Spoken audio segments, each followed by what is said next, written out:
Hello, we're back again and so excited about all the things that have been happening with Dorothy and Toto and the friends that she's making on her way. So Mrs. Snedeker is here again, and so is Kenzie. She's eating her treat right now, but she may pop back in and join us for the story. She's enjoying it too. Yes, so we are now on chapter 5, the rescue of the Tin Woodman. When Dorothy awoke, the sun was shining through the trees, and Toto had long been out chasing birds around her. There was the Scarecrow, still waiting patiently in his corner for her. "We must go and search for water," she said to him. "Why do you want water?" he asked. "To wash my face clean after the dust of the road, and to drink, so the dry bread will not stick in my throat." "It must be inconvenient to be made of flesh," said the Scarecrow thoughtfully, "for you must sleep and eat and drink. However, you have brains, and it is worth a lot of bother to be able to think properly." They left the cottage and walked through the trees until they found a little spring of clear water, where Dorothy drank and bathed and ate her breakfast. She saw there was not much bread left in the basket, and the girl was thankful the Scarecrow did not have to eat anything, for there was scarcely enough for herself and Toto for the day. When she had finished her meal and was about to go back to the road of yellow brick, she was startled to hear a deep groan nearby. "What was that?" she asked timidly. "I cannot imagine," replied the Scarecrow, "but we can go and see." Just then another groan reached their ears, and the sound seemed to come from behind them. They turned and walked through the forest a few steps when Dorothy discovered something shining in a ray of sunshine that fell between the trees. She ran to the place and then stopped short with a cry of surprise. One of the big trees had been partly chopped through, and standing beside it with an uplifted axe in his hands was a man made entirely of tin. His head and arms and legs were jointed upon his body, but he stood perfectly motionless, as if he could not stir at all. Dorothy looked at him in amazement, and so did the Scarecrow, while Toto barked sharply and made a snap at the tin legs, which hurt his teeth. "Did you groan?" asked Dorothy. "Yes," answered the Tin Man, "I did. I've been groaning for more than a year, and no one has ever heard me before or come to help me." "What can I do for you?" she inquired softly, for she was moved by the sad voice in which the man spoke. "Get an oil can and oil my joints," he answered. "They are rusted so badly that I cannot move them at all. If I am well oiled, I shall soon be all right again. You will find an oil can on a shelf in my cottage." Dorothy at once ran back to the cottage and found the oil can, and then she returned and asked anxiously, "Where are your joints?" "Oil my neck first," replied the Tin Woodman. So she oiled it, and it was quite badly rusted. The Scarecrow took hold of the tin head and moved it gently from side to side until it worked freely, and then the man could turn it himself. "Now, oil the joints in my arms," he said. And Dorothy oiled them, and the Scarecrow bent them carefully until they were quite free from rust and as good as new. The Tin Woodman gave a sigh of satisfaction and lowered his axe, which he leaned against the tree. "Is that you?" "It's you." "This is great comfort," he said. "I have been holding that axe in the air ever since I rusted, and I'm glad to be able to put it down at last. Now, if you will oil the joints of my legs, I shall be all right once more." So they oiled his legs until he could move them freely, and he thanked them again and again for his release, for he seemed a very polite creature and very grateful. "I might have stood there always if you had not come along," he said. "So you have certainly saved my life. How did you happen to be here?" "We are on our way to the Emerald City to see the Great Oz," she answered, "and we stopped at your cottage to pass the night." "Why do you wish to see the Oz?" he asked. "I want him to send me back to Kansas, and the Scarecrow wants him to put a few brains in his head," she answered.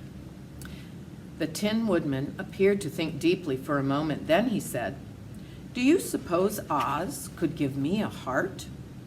Why, I guess so, Dorothy answered. It would be as easy as to give the Scarecrow brains.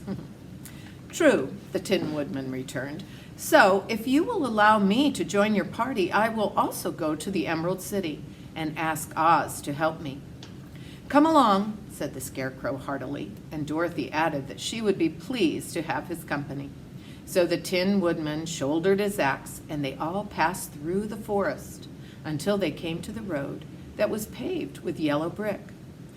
The Tin Woodman had asked Dorothy to put the oil can in her basket. "For," he said, "if I should get caught in the rain and rust again, I would need the oil can badly." It was a bit of good luck to have their new comrade join the party, for soon after they had begun their journey again, they came to a place where the trees and branches grew so thick over the road that the travelers could not pass. But the Tin Woodman set to work with his axe and chopped so well that soon he cleared a passage for the entire party. Dorothy was thinking so earnestly as they walked along that she did not notice when the Scarecrow stumbled into a hole and rolled over to the side of the road. Indeed, he was obliged to call to her to help him up again. "Why didn't you walk around the hole?" asked the Tin Woodman. "I don't know enough," replied the Scarecrow cheerfully. "My head is stuffed with straw, you know, and that is why I am going to Oz, to ask him for some brains." "Oh, I see," said the Tin Woodman, "but after all, brains are not the best things in the world." "Have you any?" inquired the Scarecrow. "No, my head is quite empty," answered the Woodman, "but once I had brains and a heart also.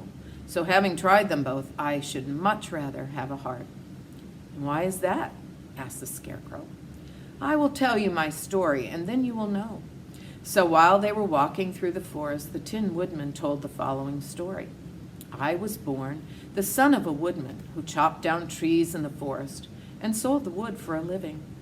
When I grew up, I too became a wood chopper, and after my father died, I took care of my old mother as long as she lived.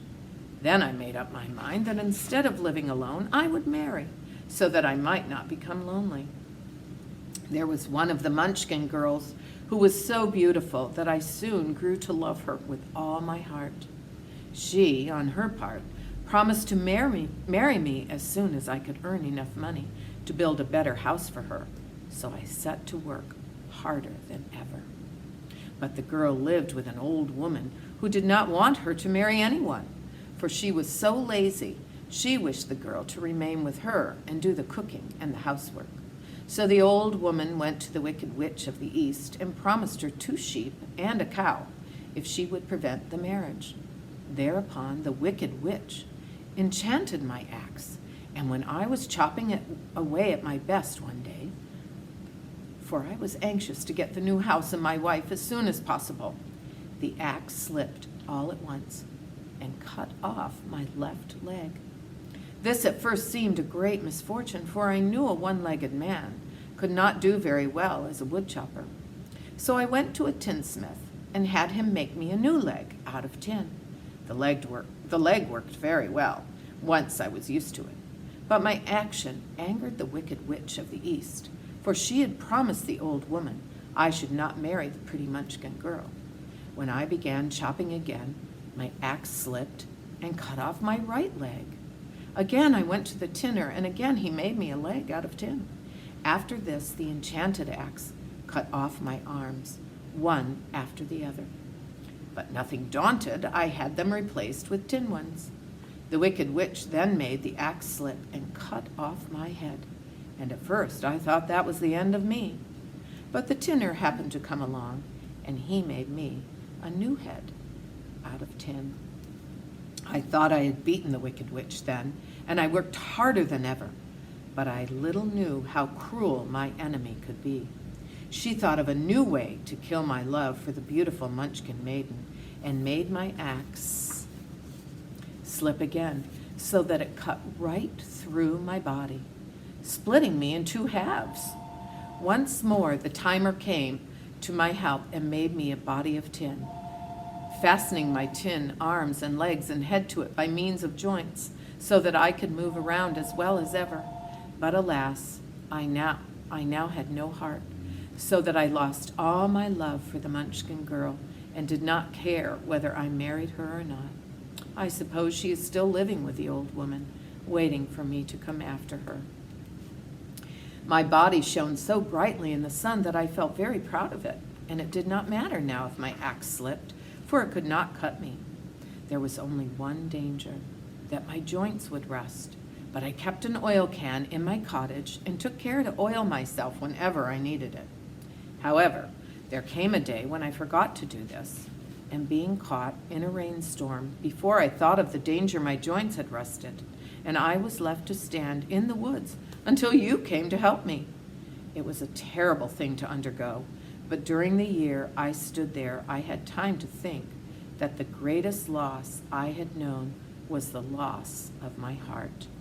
While I was in love, I was the happiest man on earth, but no one can love who has not a heart, and so I am resolved to ask Oz to give me one. If he does, I will go back to the Munchkin maiden and marry her. Both Dorothy and the Scarecrow had been greatly interested in the story of the Tin Woodman, and now they knew why he was so anxious to get a new heart. All the same, said the Scarecrow, I shall ask for brains instead of a heart, for a fool would not know what to do with a heart if he had one.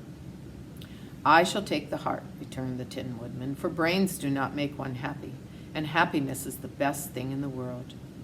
Dorothy did not say anything, for she was puzzled to know which of her two friends was right, and she decided if she could only get back to Kansas and Aunt Em, it did not matter so much whether the Woodman had no brains and the Scarecrow no heart, or each got what he wanted. What worried her most was that the bread was nearly gone, and another meal for herself and Toto would empty the basket. To be sure, neither the Woodman nor the Scarecrow ever ate anything, but she was not made of tin or straw and could not live unless she was fed. And that is the end of chapter 5.